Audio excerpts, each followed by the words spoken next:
მესამეს რაც შეეხება ეს არის პარტიის წევრების მიერ შემოტანილი შემოწირულობასთან ერთად შემოტანილი 254 კლასს.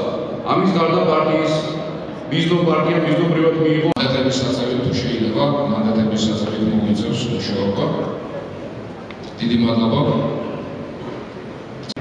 გასაგებია, მადლობა. კიდევ თუ არის წინადადებები დღესასწაულთან დაკავშირებით.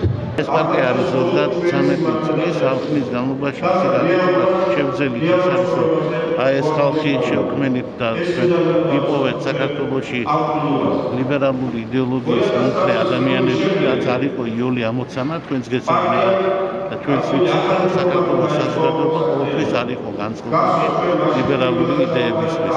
ჩვენ მივახცეთ იმას, რომ გარკვეული მყარი ელექტორატი ცირერიცხოვანი, მაგრამ მაინც შეუქმნით ლიბერალურ მიმართულებას. ამ ხნის განმავლობაში ჩვენ გავხდით ევროპის ლიბერალური და დემოკრატიული და რეფორმების პარტიის სრულუფლებიანი წევრი და ვართ ლიბერალური ინტერნაციონალისტები პარტია და გზა გავუხსენეთ სხვა კოლეგებსაც თუ ვინმე მოისურვებს ამ საერთაშორისო სტრუქტურებში ურთიერთობისკენ. მივახციეთ ასევე იმას, რომ ჩვენს გარეშე არ მოხდა არც ერთი სერიოზული მოვლენა მოხანების საქართველოს ისტორიაში, განსაკუთრებით კი ხაზს გავუსვამ ჩვენს 2002-2003 წლის პროცესებში ვაპირებთ ამ კოლეგებთან ერთად მოვიდეთ უმრავლესობა.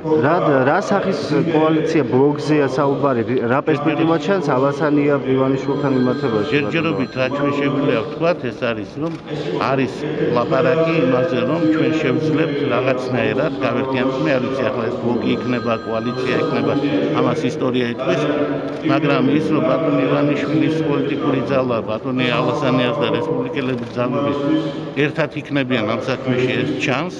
დანარჩენი მინდა როგორც და რანაირად იქნება ეს კიდევ გამოჩნდება. ბლოკი იქნება ეს თუ კოალიცია თუ ცალკეული პარტიის, ამაზე ახლა ლაპარაკი აადრევია, მაგრამ ვაპირებთ რომ ერთად გავაკეთოთ კოორდინირებული მოქმედებები, მივახციოთ ამას. რაც შეეხება იმას, ჩვენ რამდენი პროცენტი გვეკუთვნის ცალკე, ეს არის ზუსტად ის, რამდენი მკითხველი გყავთ თქვენ. დაახლოებით ის კიდევ რამდენი ადამიანი არის საქართველოში მზად ლიბერალურ პარტიას დამოუკიდებლად მისცეს. ეს არ აღემატება ალბათ 10%-ს.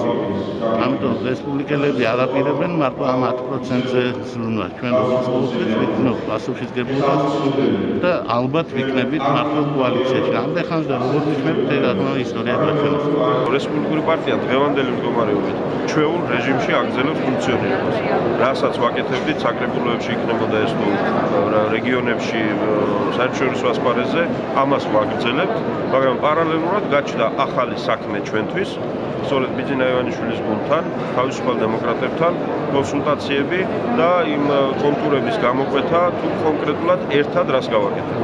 წლის ბოლომდე რესპუბლიკური პარტია სრულმასშტაბიან ფუნქციონირებას შეუდგება, იმიტომ რომ მე ისიც ვთქვი, რომ სამწუხაროდ ჩვენ ბოლო ხანებში ერთი მხრივ მოგვიწია 40-მდე ოფისის დახურვა, ერთი, მეორე ვიყავით ჩართული საარჩევნო გარემოს თაობაზე 8-იანში, 6-იანში და სხვა ამ ტიპის კოალიციებში, თემატურში თუ ცოტა უფრო შორს მიმოვალში, რომელიც მაინც და მაინც წარმატებით ვერ დასრულდა.